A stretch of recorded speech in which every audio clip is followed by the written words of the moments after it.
Tema 51. Lírica en el barroco. Góngora, Quevedo y Lope de Vega. El barroco español se desarrolla fundamentalmente durante el siglo XVII, en una etapa de crisis política, económica y social de la monarquía hispánica. La literatura no refleja esta crisis de forma mecánica, pero sí comparte una sensibilidad dominada por la percepción de la mudanza, la apariencia, la fugacidad y la distancia entre realidad y deseo. Frente al ideal renacentista de equilibrio, claridad y armonía, la estética barroca tiende a la intensificación. El poema busca sorprender, condensar, oscurecer o extremar los procedimientos heredados. De ahí la importancia de la agudeza, el contraste, la hipérbole, la metáfora audaz, el hiperbatón y la acumulación de referencias mitológicas, cultas o conceptuales. El barroco no rompe completamente con el Renacimiento, hereda el petrarquismo, la mitología clásica, el soneto, la canción, la lira y el romance, pero los somete a una nueva tensión. El amor, la belleza, el tiempo o la muerte dejan de presentarse como motivos armónicos y pasan a formularse desde la conciencia de la ruina, el artificio o la contradicción. Tópicos como carpe diem, tempus fugit, memento mori o vanitas adquieren así una fuerza particular. La lírica barroca suele explicarse mediante la oposición entre conceptismo y culteranismo, aunque conviene evitar una separación rígida. Ambos responden a un mismo impulso: intensificar la expresión poética y exigir del lector una lectura activa. La diferencia reside en el lugar donde se concentra la dificultad. El conceptismo busca la densidad intelectual mediante relaciones sorprendentes entre ideas. Sus procedimientos característicos son la dilogía, la paradoja, la antítesis, la elipsis, el juego verbal y la condensación semántica. La agudeza consiste en describir una relación inesperada entre realidades alejadas. Quevedo es su representante más destacado, aunque el conceptismo atraviesa buena parte de la cultura barroca. El culteranismo o gongorismo intensifica la dimensión sensorial y formal del poema. Recurre a latinismos, hipérbatos, alusiones mitológicas, perífrasis, metáforas complejas y una sintaxis deliberadamente alejada de la lengua común. Góngora representa la culminación de esta tendencia, especialmente en el polifemo y las soledades. La oposición, sin embargo, es relativa. Góngora también es conceptuoso, y Quevedo puede recurrir a imágenes oscuras ocultas. Más que dos escuelas cerradas, conviene entender el conceptismo y culteranismo como dos orientaciones de la poética barroca de la dificultad. Una privilegia la tensión del pensamiento y la otra la transformación estética del lenguaje. Si hablamos de los temas principales, la lírica barroca reorganiza los grandes temas de la tradición anterior. El amor conserva motivos petrarquistas, pero aparece con frecuencia asociado a la contradicción, el sufrimiento, la ausencia, la muerte o la permanencia más allá del cuerpo. En Quevedo, el amor puede alcanzar una dimensión metafísica, como en el motivo del amor que sobrevive a la destrucción material del cuerpo. El tiempo y la muerte son núcleos decisivos. La belleza se contempla como algo destinado a desaparecer. La vida se percibe como tránsito, sueño o engaño. El mundo se convierte en escenario de apariencias. Esta sensibilidad se expresa en imágenes de ruina, ceniza, polvo, sombra, sueño, río o camino. También ocupan un lugar destacado la sátira y la burla. La poesía barroca degrada cuerpos, oficios, costumbres, tipos sociales y lenguajes solemnes. En este plano, el contraste entre lo elevado y lo bajo se convierte en uno de los motores de la comicidad. Ejemplos como Érase un hombre a una nariz pegado muestran la potencia caricaturesca de Quevedo. Junto a ello aparece la poesía religiosa, la reflexión moral, la poesía encomiástica, la recreación mitológica y la lírica popularizante. El barroco no es solo pesimismo, también es juego, artificio, fiesta verbal, teatralidad e invención formal. La lírica barroca utiliza un amplio repertorio de formas métricas heredadas y renovadas. El soneto conserva su prestigio como forma de concentración intelectual, amorosa, moral o satírica. El romance se convierte en una de las formas más flexibles del periodo, apta para lo narrativo, lo burlesco, lo morisco, lo pastoril, lo amoroso y lo teatral. También son frecuentes la letrilla, la décima, la redondilla, la canción, la silva y otras combinaciones estróficas. Conviene distinguir entre forma y género. El soneto no es un género, sino una forma poemática. Puede tratar asuntos amorosos, satíricos, morales o religiosos. Del mismo modo, el romance es una forma métrica y compositiva que puede integrarse en diversas modalidades. Esta precisión es importante para evitar una clasificación mecánica de la poesía barroca. El lenguaje barroco se caracteriza por la búsqueda de intensidad. La metáfora deja de ser mero adorno y se convierte en principio de conocimiento o de deformación del mundo. El hiperbatón altera el orden sintáctico para producir solemnidad, extrañamiento o densidad. La antítesis y la paradoja expresan una visión conflictiva de la realidad. Vida y muerte, belleza y ruina, placer y dolor, apariencia y verdad. A ello se suma la hipérbole, la dilogía que hemos dicho antes, la alusión mitológica y también se usa mucho la enumeración acumulativa. En Góngora predomina la elevación sensorial mitológica, por ejemplo, y en Quevedo la contracción conceptual. Hablamos ahora de Luis de Góngora. Luis de Góngora representa la máxima elevación formal de la lírica barroca. Su obra incluye composiciones populares, romances, letrillas, sonetos y grandes poemas cultos. Esta variedad demuestra que no puede reducirse a la imagen de poeta oscuro. Góngora domina tanto la poesía burlesca y tradicional como la poesía culta de máxima complejidad. Dentro de su obra pueden distinguirse una vertiente más popular, visible en romances y letrillas, y una vertiente culta, culminada en la fábula de Polifemo y Galatea y en las soledades. La primera muestra agilidad, humor y musicalidad. La segunda lleva al extremo la dificultad sintáctica, la metáfora y la mitologización del mundo. El gongorismo como estilo no consiste simplemente en escribir de forma difícil, sino en construir una realidad verbal autónoma. La naturaleza, los cuerpos, los objetos y las acciones se transforman mediante metáforas, perífrasis y alusiones cultas. El poema no reproduce el mundo de forma transparente, sino que lo recrea como una arquitectura de lenguaje.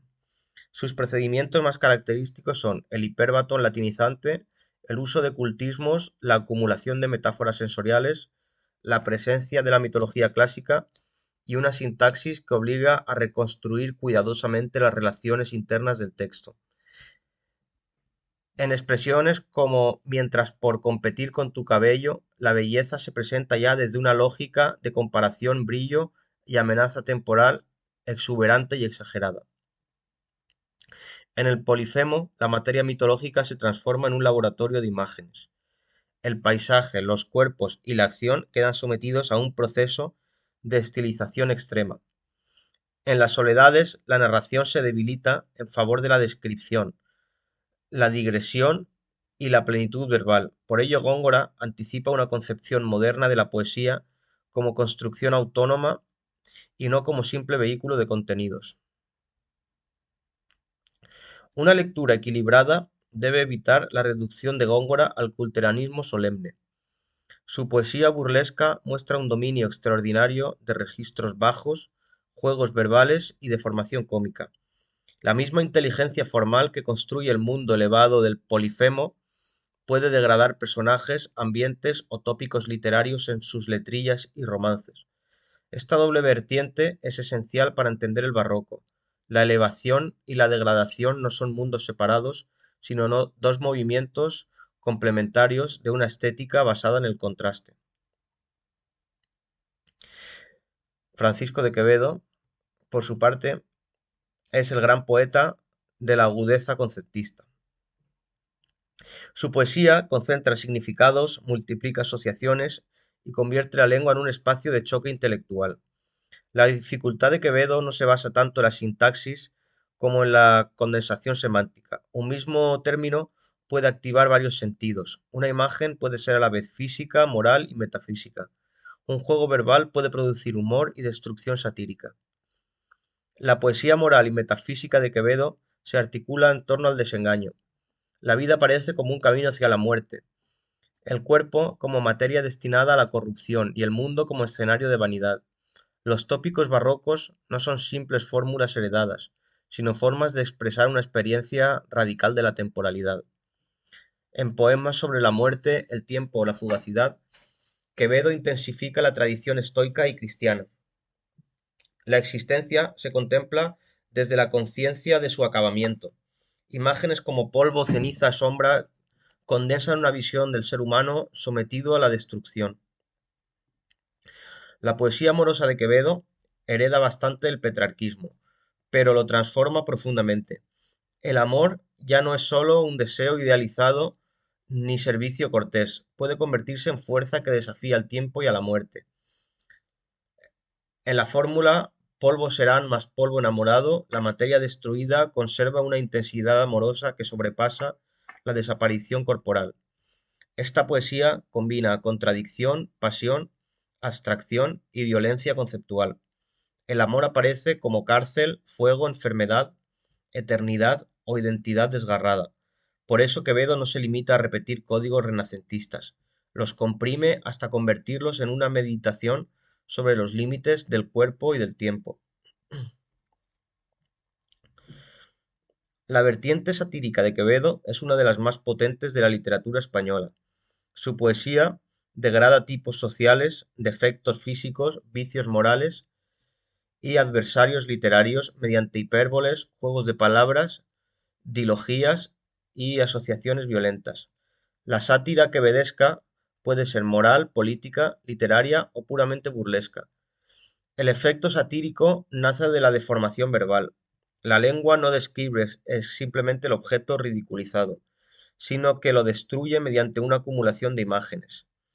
En el soneto de la nariz, por ejemplo, la caricatura convierte un rasgo físico en una serie desmesurada de equivalencias cómicas. Hablamos sí ahora ya de Lope de Vega. Este ocupa un lugar singular en la literatura barroca. Aunque su fama se asocia con el teatro, también fue uno de los grandes poetas del Siglo de Oro. Su obra lírica se caracteriza por la variedad, la aparente naturalidad, la musicalidad y la capacidad de convertir la experiencia vital en materia poética. Lope cultiva poesía amorosa, religión, burlesca, narrativa, popularizante y culta. Su voz poética alterna registros elevados y sencillos, formas italianas y tradiciones y motivos autobiográficos con convenciones literarias. Esta amplitud convierte su poesía en un puente entre el cancionero popular, el petrarquismo, el romancero nuevo y la sensibilidad barroca.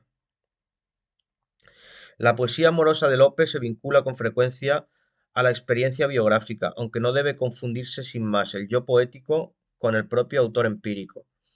Lope construye una voz capaz de transformar la vida en literatura.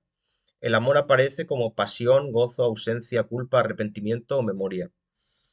En las rimas y otros conjuntos poéticos, Lope asimila el petrarquismo, pero lo modula con una expresividad más directa. Frente al hermetismo gongorino o la densidad conceptista de Quevedo, Lope busca muchas veces una claridad emocional que no excluye el artificio.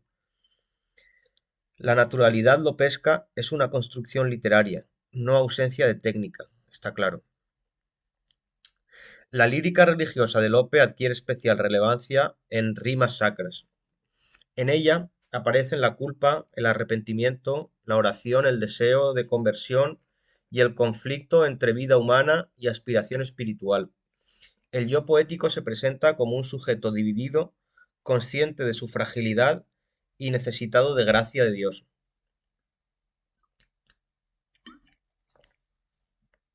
Esta dimensión permite conectar a Lope con el tono penitencial barroco. La religiosidad no elimina la intensidad afectiva de su poesía, al contrario, la reorienta hacia un diálogo con Dios marcado por la emoción, la súplica y el examen de conciencia. Uno de los grandes rasgos de Lope es su capacidad para integrar la tradición popular en una obra culta. Romances, canciones, villancicos, letrillas y formas breves aparecen reelaboradas con enorme eficacia. Su poesía demuestra que lo popular no es lo simple, sino un sistema de ritmos, motivos y recursos expresivos que puede alcanzar gran complejidad artística. Además, la poesía de Lope se relaciona estrechamente con su teatro. Canciones, romances y momentos líricos se insertan en la acción dramática y contribuyen a caracterizar personajes, intensificar conflictos o crear atmósferas. Esta interrelación entre lírica y teatro es una de las claves de su modernidad.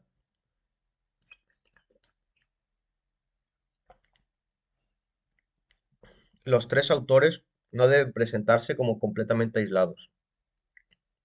Los une una misma cultura barroca, un dominio excepcional de la tradición anterior y una conciencia del poema como artefacto verbal. Sin embargo, cada uno orienta la herencia de manera distinta.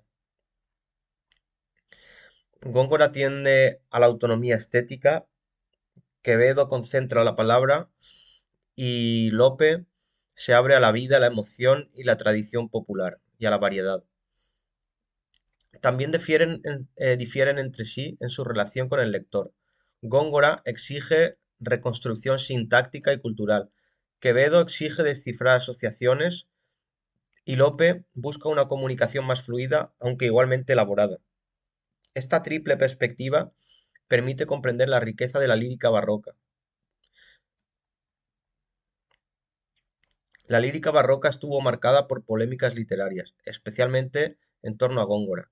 Sus poemas mayores provocaron adhesiones y rechazos por su dificultad y por su alejamiento de la claridad clásica.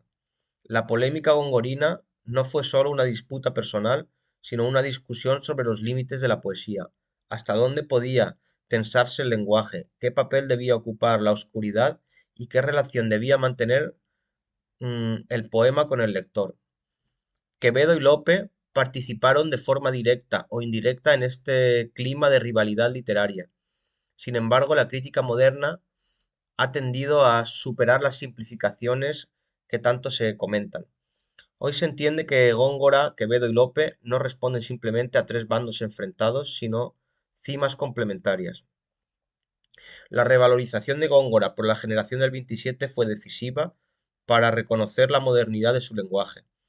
Quevedo ha sido leído como el poeta metafísico y satírico más importante del castellano, uno de ellos. Lope se ha consolidado como un poeta de enorme variedad, y todos ellos son importantes en sus respectivos campos.